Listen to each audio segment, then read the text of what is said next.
자, 오늘은 빌보님 모시고 인터뷰 나눠보도록 하겠습니다. 안녕하세요. 네, 반갑습니다. 네, 와주셔서 고맙습니다. 초대해 주셔서 정말 감사합니다. 네네네. 일단 저는 그래도 아는데요. 저희 구독자분들은 좀 모르실 수가 있어서 아시는 분도 계시겠지만 간단하게 본인 소개 좀 부탁드리겠습니다. 네, 반갑습니다. 닉네임 빌부로 활동하고 있고요. 손품 전문가로 전국 도시별 지역 분석 전문가로 활동하고 있습니다. 반갑습니다. 네. 혹시 빌보 닉네임 뜻은 뭐예요? 이거는 네. 예전에 좀 쳐놨을 네. 때 제가 좀 지어가지고요. 네네. 빌딩 부자 뭐 이런 건데 네. 빌딩 부자 하면 너무 검색하면 다른 것들이 많이 검색되다 보니까 그걸 줄여서 빌부로 했습니다. 약간 네. 닉네임들 지금은 좀 바꿔야 된다 생각하는데 아닌데요. 요즘에 가장 인기 있는 게 빌딩이기 때문에 그렇죠. 네, 빌딩 부자 꼭 닉네임대로 되시길 바라겠습니다. 감사합니다. 네네. 아까 그 손품 이렇게 많이 말씀하셨는데 네네. 특히 제가 알기로도 투자를 많이 해오신 걸로 제가 알고 있어요. 네. 네. 물론 지금 우리가 짧은 시간 안에 전체 다를 다루기는 좀 힘들겠지만 빌보님께서 보실 때 지금 부동산 시장 좀 어떤지 간략하게 뭐 서울, 수도권, 지방으로 나눠서 좀 말씀해 주시면 감사하겠습니다. 네, 일단 전국이 지금은 분위기가 거의 비슷하긴 한데요. 네. 일단 서울 수도권 위주로 먼저 얘기를 드리면 작년 윤석열 정부 들어오고 나서 거래량이 확 줄었지 않습니까? 네네. 그죠?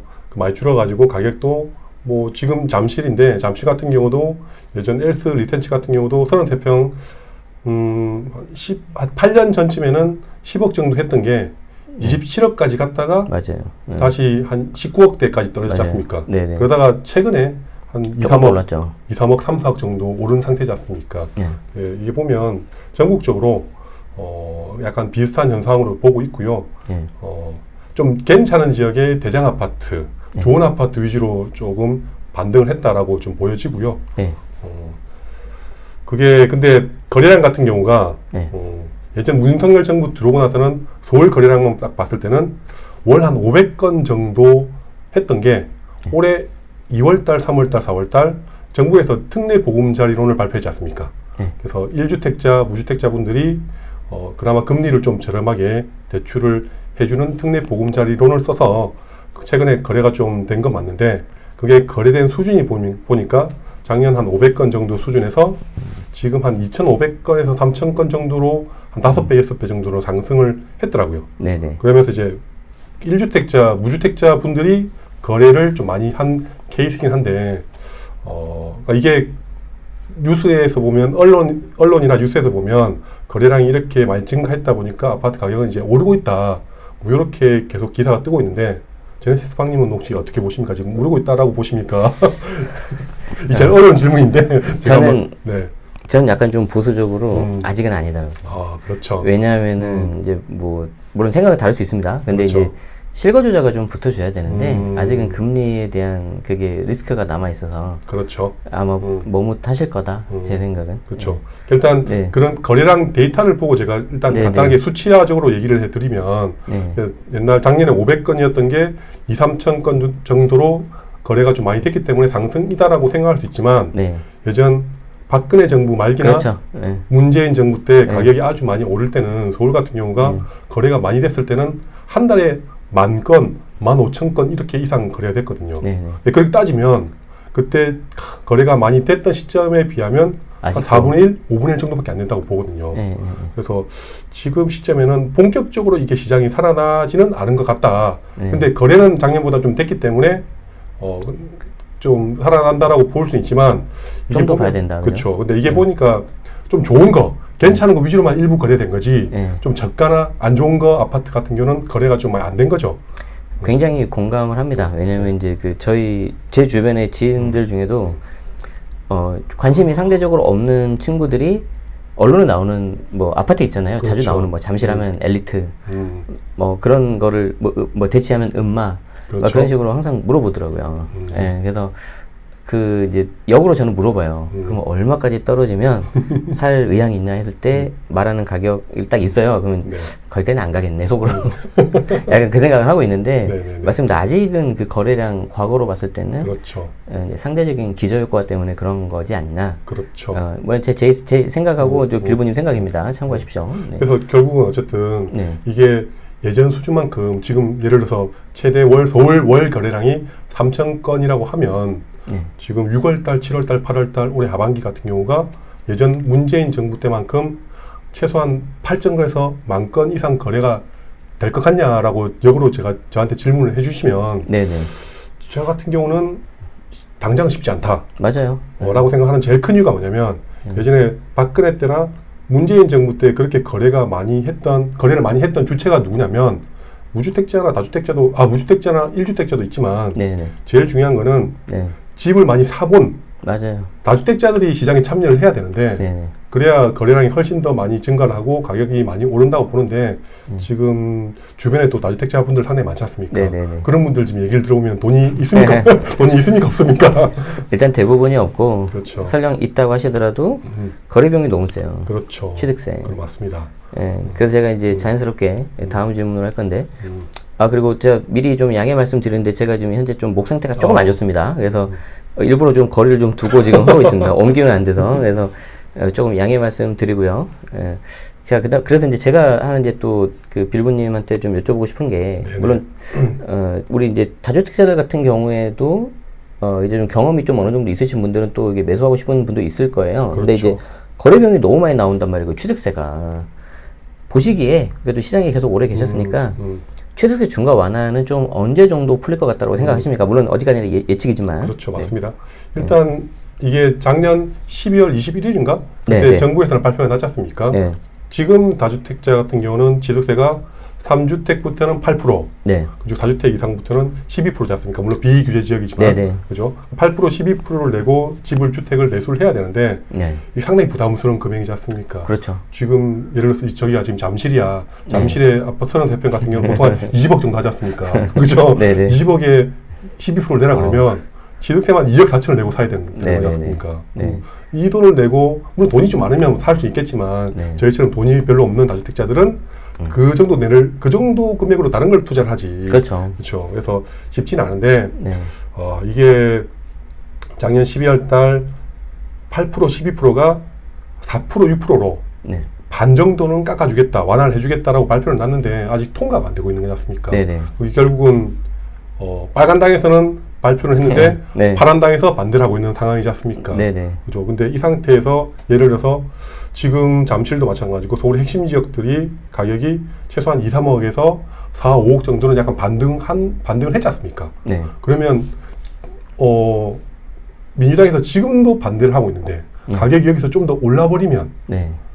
통과를 시켜줄 것이냐 아니면 네. 더 반대를 할 것인가 네. 봤을 때는 네. 현실적으로는 더 반대할 확률이 높다라고 저는 생각됩니다. 네네. 그래서 그래서 결론은 부정적이신 거죠? 그렇죠. 네. 그래서 현실적으로 취득세 중과가 네. 확실하게 완화가 되려면 더 좀 떨어져야 되는. 서울 아파트 가격이 확실하게 더 여기서 가격이 떨어지든가 아니면 네. 아니면 지금 전국적으로 봤을 때 건설사들이 분양을 했었을 때 미분양이 작년 올 초까지는 미분양이 좀 낮다가 네. 그게 둔촌주공 같은 경우는 완판이 됐고 그러면서 일부 좀 괜찮은 지역들은 완판이 되고 있는데 제가 봤을 때는 여기서 지금 분양하는 단지들이 계속 미분양이 나기 시작하면 결국은 건설 경기를 좀 살리기 위해서는 정부에서는 1주택자, 무주택자한테도 혜택을 줄 수 있지만 결국은 다주택자들한테 혜택을 주면서 좀 니네들이 와서 좀 사달라라고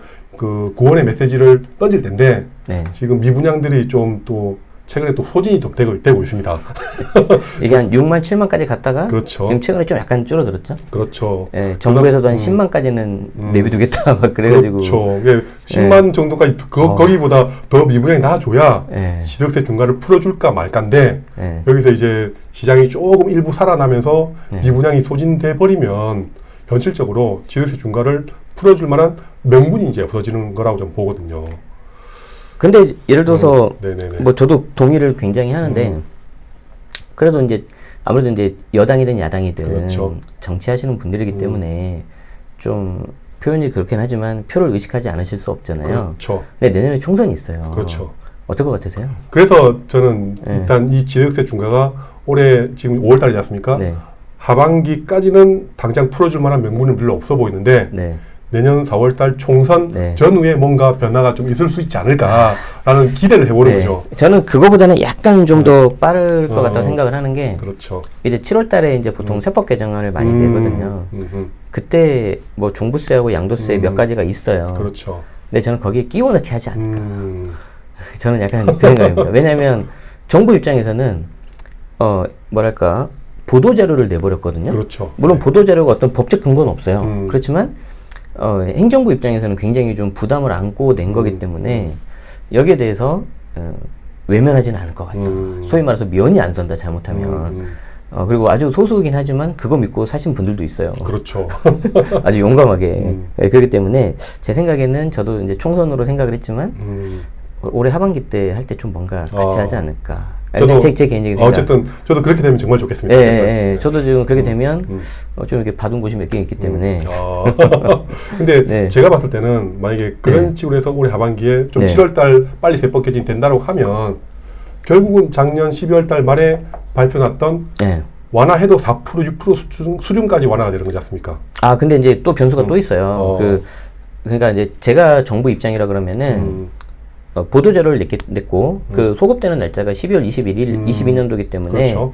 아까 말한 7월달에 낸다는 거는 아닐 뿐이고 결국에는 9월달 정기국회 때 통과를 시켜야 되거든요. 근데 정기국회라는 게 연말까지도 생각을 해야 되니까. 그렇죠.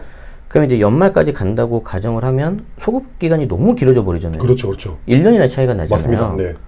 아마 그 소급 날짜도 잊어버리신 분들도 많을 수 있어요. 맞습니다. 그래서 약간 느낌이 안 좋은 게 뭔지 아세요? 이 기간이 너무 기니까 그렇죠. 소급되는 날짜를 바꾸거나 땡기든가 앞으로 확 땡기든가 아니면 원래 정부가 하려고 했었던 50% 인하 있잖아요.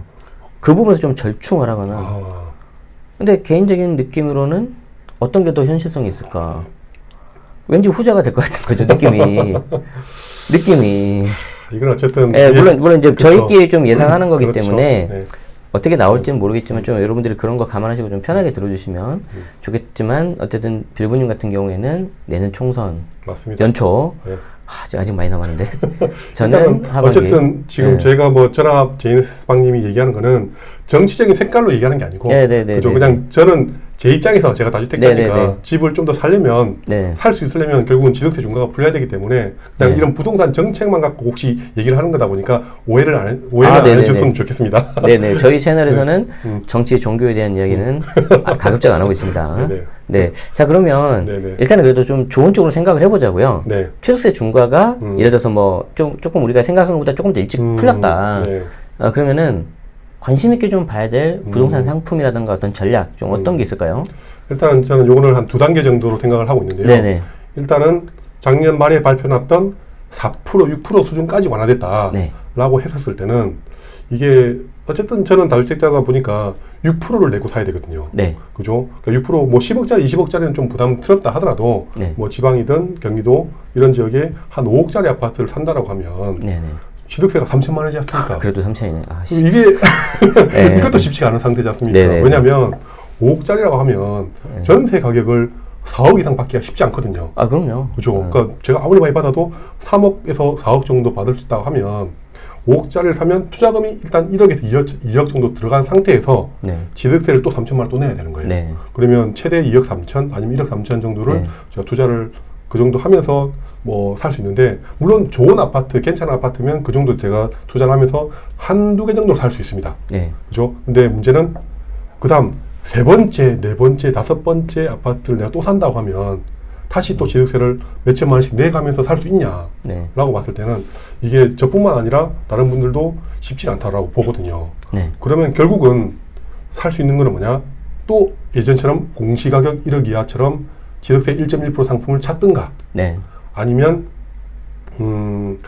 분양권 분양권 같은 경우는 당장 취득세는 안 내니까 샀다가 잔금 전에 등기 안 치고 전매를 한다고 생각하고 투자를 단타 목적으로 분양권을 투자하는 분들이 지금 좀 많이 보이고 있거든요. 그죠? 약간 저는 이게 뭐 좋다 나쁘다를 떠나서 약간 우려스러운 것도 있고 괜찮은 것도 있고 생각하는데 그래서 일단은 초기에 괜찮은 것들은 내가 36%를 내더라도 네. 몇 개 정도 살 수 있지만 그 다음부터는 분양권 단타 아니면 공시가격 1억 이하로 갈 수밖에 결국에는 없지 또 않나. 그쪽으로 틈새 상품 쪽으로 갈 수밖에 없을 거다. 그쵸. 세금이 높기 때문에. 맞습니다. 근데 네. 예를 들어서 지금 전에 박님이 얘기했던 것처럼 네. 확실하게 예전 박근혜 정부 때처럼 1.1% 수준까지 확실하게 취득세를 낮춰버린다라고 하면 네. 이제는 살 건 겁나 많죠. 네네네. 네, 살 거 많죠. 그쵸. 지금 네. 괜찮은 것들 많이 있는데 이제 다만 이제 그 아까 이제 분양권 얘기가 나와서 같이 말씀드리자면은 네. 분양권 관련된 것도 좀 세율이 변경이 돼야 돼요. 그렇죠. 맞습니다. 그래서 그게 지금 안 되면은 여러분들이 예상하시는 계획했던 것처럼 좀 적당히 가지고 있다가 팔겠다 이게 안 될 수 있습니다. 맞습니다. 그래서 그건 좀 이제 아까 말씀하신 것처럼 염려가 된다. 네네. 말씀을 한 걸로 이해하시면 될 것 같고요. 네네.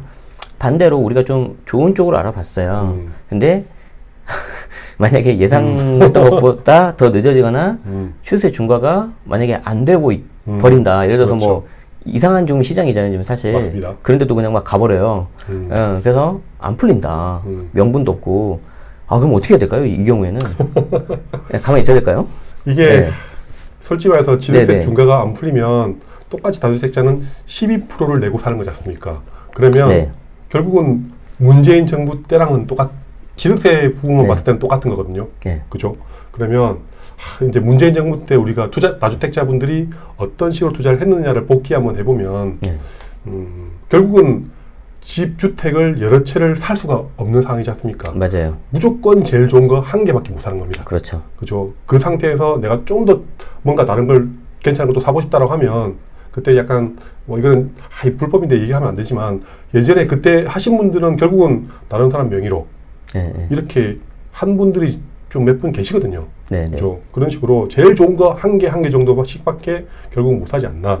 네, 네. 이렇게 될 것 같습니다. 그러면 네. 그냥 똑같이 문재인 네. 정부 때처럼 제일 좋은 게 많이 올 수밖에 없고 그냥 서울이든 경기도든 아니면 지방이든 저가형 매물들은 더 이상 오르기가 쉽지가 않다라고 저는 생각합니다. 그래서 마지막 부분 말씀해 주셨는데 네. 아까 취득세 중과 완화 관련해 가지고 뭐 이게 다주택자도 있고 건설사 입장도 있고 여러 가지가 있었지만 제가 생각했을 때는 건설사 입장을 조금 고려할 수 있어요, 정부가. 맞습니다. 네. 근데 정부 입장에서 다주택자들은 절대 고려 안 할 겁니다. 네네. 그렇기 때문에 다주택자분들은 조금 냉정하게 생각을 하셔야 되고요. 오히려 아까 말한 마지막 부분에서 지자체 있죠. 지자체에서 항변을 해야 돼요. 맞습니다. 두 가지가 있어요. 야, 우리가 지금 세금이 안 거친다.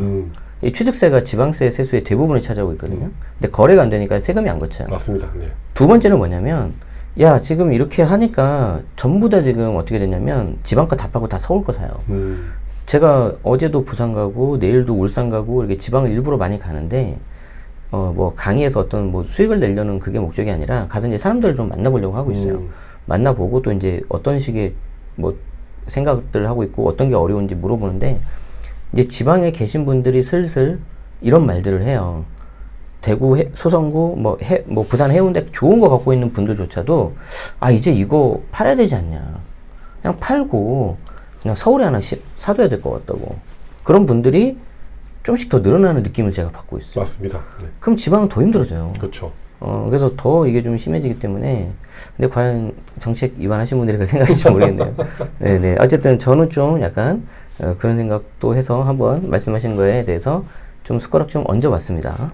저번에 한 며칠 전에 네네. 전세 사기 특별법이라고 또 통과됐지 않습니까? 아, 네네네. 그렇죠. 그걸 하면서 그러니까 원희룡 장관의 인터뷰 내용을 잠깐 봤거든요. 네네네. 그러니까 결국은 내용만 그냥 간단하게 봤을 때는 네. 다주택자들이 이렇게 무분별하게 개수를 늘리기를 용납을 하지 않겠다라는 식으로 네네. 약간 그런 뉘앙스로 얘기를 하셨더라고요. 저 그거 봤어요. 네. 그래서 네. 지금 이런 분위기를 봤을 때는 네. 전세 사기가 또 약간 좀 같이 플러스 되면서 네. 더 다주택자를 위한 정책이 네. 나오기가 힘들 수 있겠다라는 생각이 좀 들더라고요. 저는 거기에 플러스 알파로 네. 어떤 생각을 네. 했냐면 일단은 우리가 이제 전세 사기 같은 경우에도 좀 내용을 좀 구분을 하셔야 되는데 우리가 사기라는 게 말 그대로 남을 이렇게 기망해서 속여서 어떤 불법적인 이득을 얻으려고 하는 거잖아요. 당연히 그런 건 처벌받아야 되죠. 그렇죠. 그런데 이것도 임대업도 사업이기 때문에 사업이 안 돼서 사업을 접어야 될 수도 있는 거예요. 근데 문제는 그게 뭐냐면 그게 이제 임차인한테 피해가 가는 거잖아요. 그렇죠. 자, 그래서 오히려 저 같은 경우는 차라리 그러면 그 임차인이 피해를 보면 안 되고 임대인이 그걸 자기가 떠안고 임대인한테 대출을 더 허용을 해서 그걸로 전세자금 대출, 야, 전세자금 내주게 대출을 풀어야 된다. 아, 그러면 채무 관계가 바뀌잖아요. 그런데 그 장관님 하신 말씀 보니까 그런 세를 끼고 사는 거에 대해서 개수 제한도 생각하고 있다는 걸 듣는 순간 네. 이제 두 가지가 떠오르더라고요. 아, 그러면은 저걸 하려면은 뭐 어디까지나 제 개인적인 생각인데 개수가 줄어서 오히려 더 이제 서울 심화 현상이 생길 수도 있고 맞습니다. 네. 아니면 예를 들어서 그게 일정 한계를 넘어야 된다. 그러면은 그때 같이 끼울 수 있는 게 주택임대 사업자구나. 두 개가 엮여서 나올 수 있겠다. 그래서 지금 원래 6월 1일부터 시행하기로 한 계도기간 이제 과태료 끝나고 계도기간 끝나고 이제 과태료 딱 매기려고 했었잖아요. 근데 그 1년 연장해 그렇죠. 버렸잖아요. 연장이 됐죠. 네. 그러면서 이제 전세 그거랑 임대사업자 말을 하시긴 하더라고요. 알고 계시더라고요. 2분기 때 나와야 되는데. 그래서 야, 이거 잘못하면 두 개 묶이겠는데? 그럼 이제 전부 다 이제 임대하려면은 상가 임대처럼 싹 다 등록을 해야 되는 거죠. 맞습니다. 근데 나는 싫은데. 지금 왜냐면 주택임대 사업자가 너무 지금 복잡하게 돼 있고 의무가 너무 많아요. 세제 혜택이 없고. 그래서 거기까지 좀 같이 보시면은 좋을 것 같습니다. 감사합니다. 어쨌든. 네. 네. 그래서 제가 봤을 때는 네. 지금 이런 정책이라든지 뭐 전세 사기 플러스 지금 서울 집값 오르는 거 다 하면 지득세 중과가 뭐 제 입장에서는 좀 빨리 풀렸으면 좋겠지만 네네. 현실적으로 하반기도 저는 쉽지 않아 보인다. 아, 네네. 그죠? 아, 또 이제 그런 의견도 있다. 맞습니다. 네. 한번 좀 지켜보시고 이제 나중에 나오면은 저희 한번 체크해 보도록 하겠습니다.